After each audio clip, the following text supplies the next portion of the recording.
श्री गजानन विजय ग्रंथ अध्याय 13. श्री गणेशाय नमः. हे संत वरदा श्रीधरा, हे दयेच्या सागरा, हे गोपगोपी प्रियकरा तमाल निळा पावहरी. तुझे ईशत्व पाहण्याकरिता जेव्हा झाला विधाता, गाई वासरे चोरिता यमुना तटी गोकुळात, तेव्हा तू निजलीले करून गाई वासरे होऊन ब्रह्मदेवा कारण आपले ईशत्व दाविले.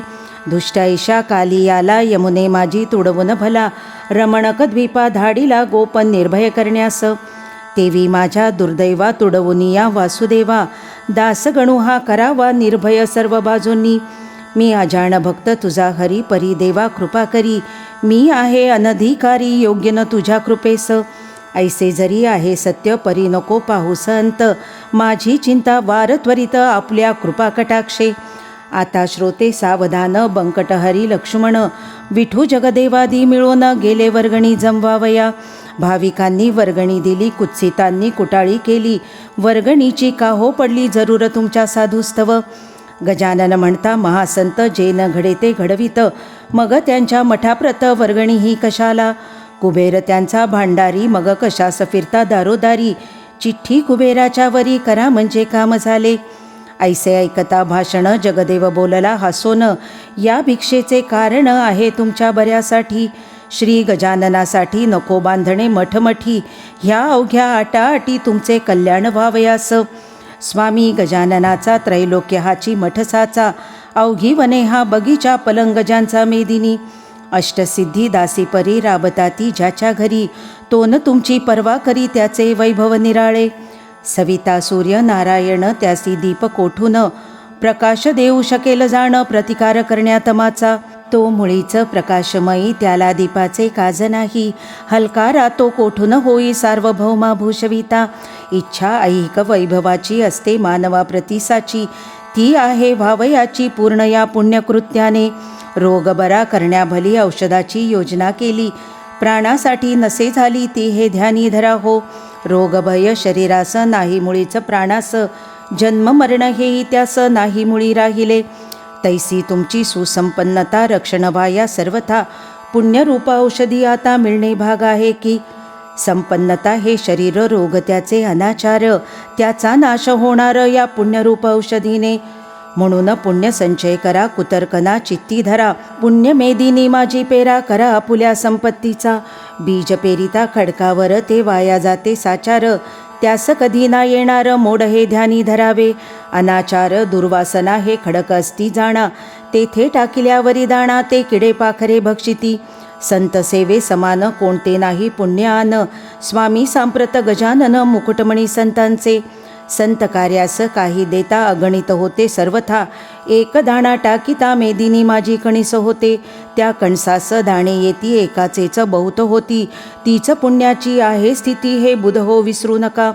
ऐसे बोलता साचार कुटाळ झाले निरुत्तर, खरे तत्व असल्यावर कुंठित गती तर्काची. नेता असल्या वजनदार वर्गणीती जमे फार, शुल्लकाच्या नेन होणार कार्य कधी वर्गणीचे. असो मिळाल्या जागेवरी कोट बांधिला सत्वरी, झटू लागले गावकरी मग वाण कशाची. बांधकाम कोटाचे चालता शेगावी साचे, दगड चुनारे तिचे सामान गाड्या वाहती. त्यावेळी समर्थस्वारी होती जुन्या मठावरी, त्यांनी विचारांतरी ऐशारीती केला हो. आपण तेथे बसल्या वीणे काम न चाले झपाट्याने, म्हणून कौतुक समर्थाने केले कसे ते परियेसा. एका रेतीच्या गाडीवरी समर्थांची बसली स्वारी, तो गाडीवान झाला दुरी महार होता म्हणून. तई महाराज वदले तयास कारे खाली उतरलास, आम्हा परमहंसास विटाळाची बाधा नसे. महार बोले त्यावरी महाराज तुमच्या शेजारी, मी न बसे गाडीवरी ते आम्हा उचित नसे. मारुती रामरूप झाला परी रामा सन्निध नाही बसला, तो उभाच पहा राहिला कर जोडूनी रामा पुढे. बरे बापा तुझी मर्जी त्यास हरकत नाही माझी, बैलांनो नीट चला आजी गाडीवाल्या मागून.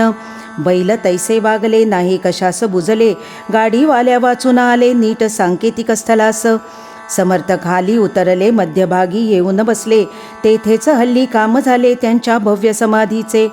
ही जागा शेगावात आहे 2 नंबरात, 43, 45, 700 सर्वे नंबराच्या. महाराज बसले ज्या ठिकाणी तीच यावी मेदिनी, मध्यभागा म्हणून हे करणे भाग पडले. त्या 2 नंबरातून जागा थोडी घेऊन साधिला तो मध्य जाणं ऐसे चतुर कारभारी. 1 एकराचा हुकूम झाला परी बांधकामाच्या वेळेला, समाधी मध्य साधण्याला जागा थोडी पडली कमी. त्यासाठी म्हणून 11 गुंठे जास्त जाणं जमीन ती घेऊन बांधकाम चालविले.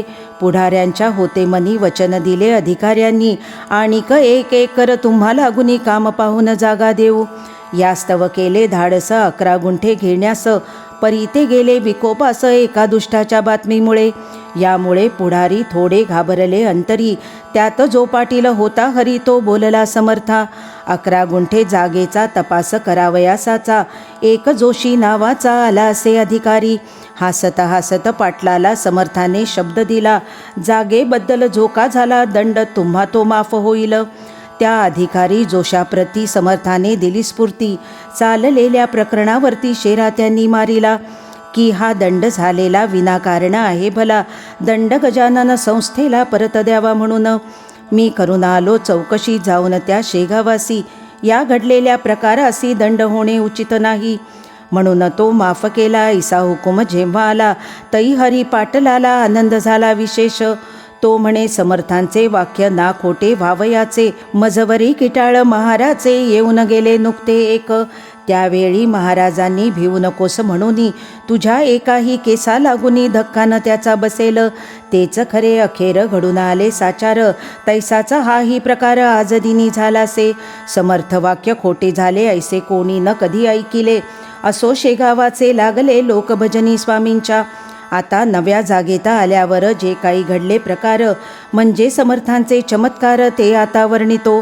मेहेकराच्या सान्निध्याला सवडद नामे ग्राम भला. त्या गावीचा एक आला गंगा भारती गोसावी.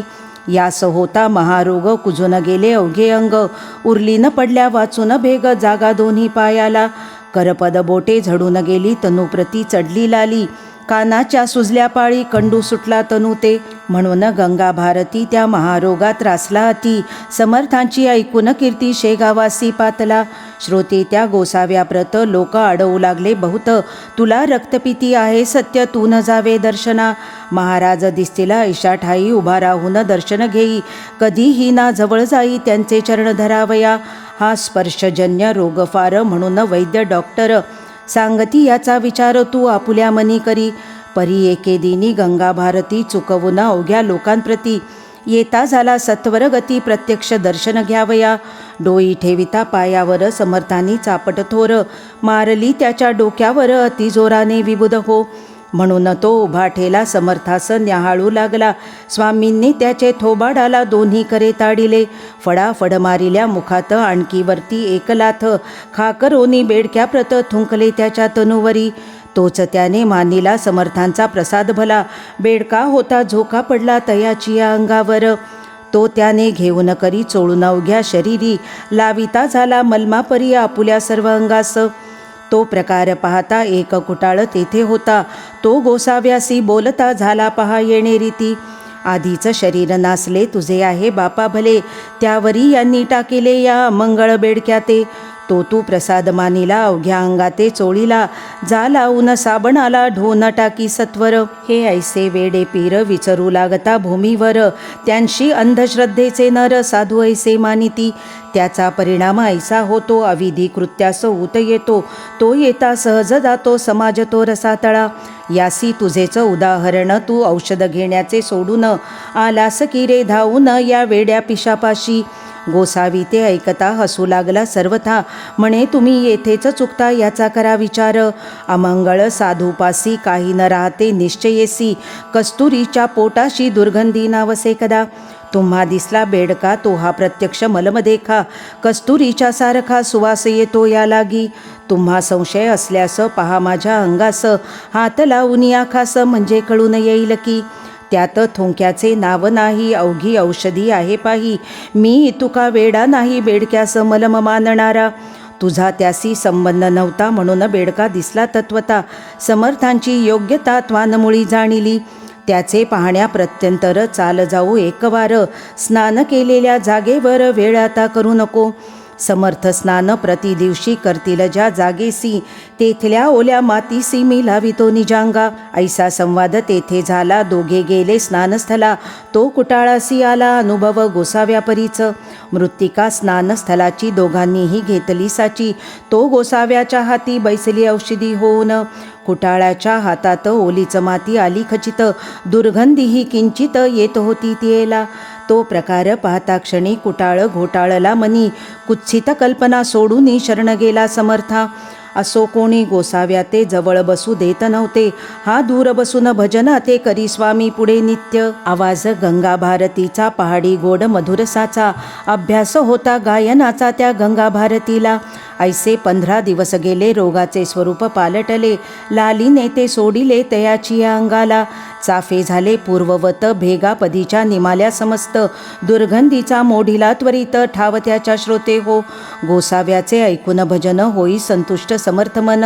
प्रत्येक जीवाकारण गायन हे आवडते. बायको गंगा भारतीची अनसूया नावाची. ती शेगावी आली साची न्याया निजपतीला. संतोष भारती कुमार होता तिच्या बरोबर. येऊन पतीस जोडिले कर चला आता गावाते. तुमची व्याधी बरी झाली ती मी दृष्टी पाहिली. समर्थ साक्षात चंद्रमौळी आहेत हेच खरे असे. मुलगा तेच बोलला म्हणे बापा गावी चला. पुसून गजानन महाराजाला येथे राहणे पुरे झाले. गंगा भारती म्हणे त्यावर मला नका जोडू कर.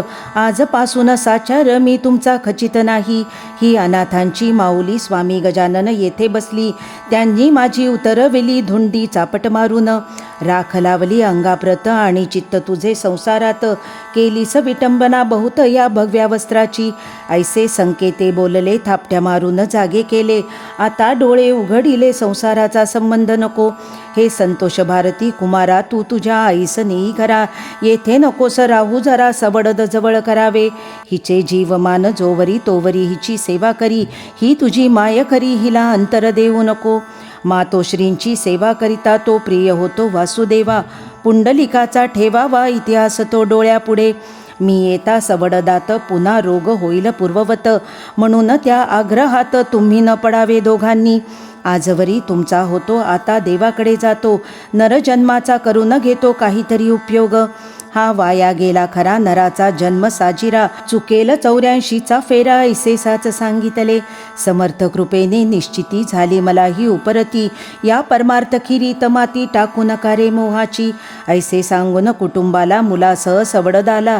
दिले धाडून राहिला आपण तसाच शेगावी. पदपदांतरे समर्थांची आवडीने म्हणावी साची. त्यास कला गायनाची येत होती विबुध हो.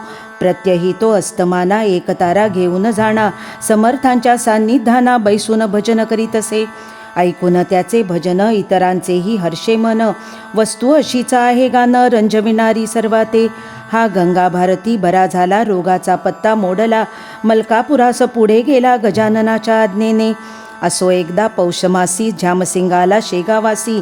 बोलता झाला समर्थांसी माझ्या गावास चला हो. मम भाच्याच्या गृहाला अडगावी नेण्याला. मी आलो होतो आपण आला तै आपुला करार. ऐसा होता समर्था मी नाही येता आता. नको करू आग्रह वृथा पुढे मागे येईन. त्याला दिवस झाले बहुत आता चला मुंडगावात. मी आहे आपुला भक्त माझी इच्छा पूर्ण करा. मुंडगावात माझे घरी काही दिवस राहा तरी. मी अवघी करून तयारी न्याया आलो आपणा. झामसिंगा बरोबर मुंडगावी आले साधूवर. दर्शना लोटले नारी नर तो न आनंद वर्णवे. झामसिंगाने भंडारा घातिला असे थोर खरा. मुंडगाव झाले गोदा तीरा दुसरे की हो पैठण. पैठण माझी एकनाथ मुंडगावी गजानन संत. भजनी दिंड्या अमित आल्या भजन करावया. आचारी लागले स्वयंपाका अर्धा स्वयंपाक झाला निका. तई महाराज बोलले देखा ऐसे झामसिंगासी. झामसिंगा आज चतुर्दशी मुळीचा आहे रिक्त तिथी. भोजनाच्या पंक्ती पौर्णिमेला होऊ दे. झामसिंग बोलला यावर स्वयंपाक झाला तयार. लोक जमले आहेत फार आपला प्रसाद घ्यावया. स्वामींनी केले बोलणे तुझे व्यवहार दृष्टीने. योग्य परी हे न माने त्या जगदीश्वराला. झामसिंगा हे अन्न न येईल उपयोगा कारण. तुम्हा प्रापंचिका लागून आपलेच व्हावे वाटते. पंक्ती बसल्या भोजना तो एकाएकी आकाश जाणा. भरून आले गर्जना होऊ लागली मेघांची. चमके वीज माथ्यावरी, झंझावाट सुटला भारी, कडकडाती कांतारी, लागली झाडे मोडावया. घटकेत पाणी पाणी झाले, अन्न अवघे वाया गेले. मग झामसिंगाने विनविले, महाराजास येणे रीती. आता महाराज उद्या तरी मुळी नवावे आजच्या परी. हिरमुष्टी होऊन बसली खरी अवघी मंडळी गुरुराया. निवाराया पर्जन्याला हा नवे पावसाळा, अगांतुक बेटा आला आमचा नाश करावया. आता पाऊस पडेल तरी शेतीचे होईल वाटोळे, ते पहा सकळ मग म्हणतील लोक ऐसे. झामसिंगे केले पुण्य हा भंडारा घालून, ते भोवले आम्हा लागून वा खूप तरा पुण्याची. तै महाराज म्हणले, झामसिंगा ऐसा सचिंत होसी कागा, तुला न उद्या देईल दगा हा पर्जन्य कधीही. आत्ताच मी वारितो त्यासी, ऐसे बोलून आकाशासी. पाहू लागले पुण्यराशी, तो आभाळ फाकले. मेघ क्षणात निघून गेले, सर्व ठाई ऊन पडले. हे एका क्षणात झाले अगाध सत्ता संतांची. दुसरे दिवशी पौर्णिमेला थोर भंडारा पुन्हा झाला, तो नियम चालला अजून त्या मुंडगावी. झामसिंगाने आपुली इष्टेट सर्व अर्पण केली, महाराजांचे चरणी भली त्या मुंडगाव ग्रामात. लोक त्या मुंडगावात समर्थांचे झाले भक्त, पुंडलिक भोकरे म्हणून त्यात एक जवान पोऱ्या असे. हा उकिरड्या नामक कुणब्याचा पुत्र, एकुलता एकसाचा. भक्त झाला महाराजांचा ऐन तारुण्या माझारी. हे उकिरडा नाम वराडात पोन नसल्या वाचत, लोक नवसे ठेवितात ऐसा प्रघात त्या प्रांती. तै पेटय्या तेलंगणात, केरपुंजा महाराष्ट्रात, तैसा उकिरडा वराडात नाव ठेविती बालकाचे. हा पुंडलिक वद्य पक्षासी, करावया वारीसी, येत नियमे शेगावासी, घ्याया दर्शन समर्थांचे. जैसे का ते वारकरी वद्य पक्षा माझारी, जाती इंद्रायणीचे तिरी, देहू आळंदी गावाला. तैसाचा हा वराडात वारी वद्य पक्षात, करी येऊन शेगावात परमभाव भक्तीने. असो एकदा वराडात रोग ग्रंथिक सन्निपात, बळावला अत्यंत गाव बाहेर पडले की. या तापात ऐसे होते प्रथमता थंडी वाजते, अंगज्वराने तप्त होते, डोळे होती लाल बहु. आणि कोठेतरी सांध्यावर ग्रंथी उठे सत्वर, ती होता करी जोर वात तिच्या मागुनी. मग रोगी बरळतसे, शुद्धी न काही राहतसे, तलखी अंगाची होत असे, बेशुद्ध होई क्षणाक्षणा. पूर्वी हा रोग विपरीत नव्हता भरतखंडात, त्याचा वास युरोपात होता मोठ्या प्रमाणी. ती साथ इकडे आली, गावोगाव पसरली, त्याच्या प्रतिकारा सोडून दिली लोकांनी ती घरेदारे. त्या दुर्धर साथीची स्वारी आली पहा मुंडगावावरी, तो पुंडलिकाची आली वारी शेगावास निघाला. कसकस त्याला घरीचा आली, परी ती त्याने चोरिली, शेगावाची वाट धरली आपुल्या पित्या समवेत. येता 5 कोसावर शरीरासी भरला ज्वर, एक पाऊल भूमीवर तयाचे ना टाकवेना. गाठ उठली बगलेत, हैराण झाला रस्त्यात, ऐसे पाहून पुसेतात, कारे पुंडलिका ऐसे करीशी. पुंडलिक म्हणे बापाला, बाबा मशी ताप आला, गोळा एक काखेला उठला आहे ये धवा. शक्ती सारी क्षीण झाली, आता मशीन चालवे मुळी, काय करू ही राहिली वारी हाय रे दुर्दैवा. हे स्वामी दयाघना, वारी सखंड पाडीना, दाव तुझ्या दिव्यचरणा भक्तवत्सला कृपानिधी. वारी सांग झाल्यावर मग येऊ दे कुशाल ज्वर, जरी सांडले शरीर तरी न त्याची पर्वा मला. माझा पुण्य ठेवा हीच वारी, ती रक्षण आता करी, ही साथ झाली वैरी, नाश तिचा करावया ते.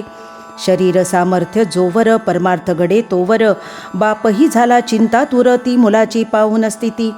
तोही रडू लागला, हा एकुलता एक पुत्र मला, देवान दिवा नेई भला हा माझ्या वंशाचा.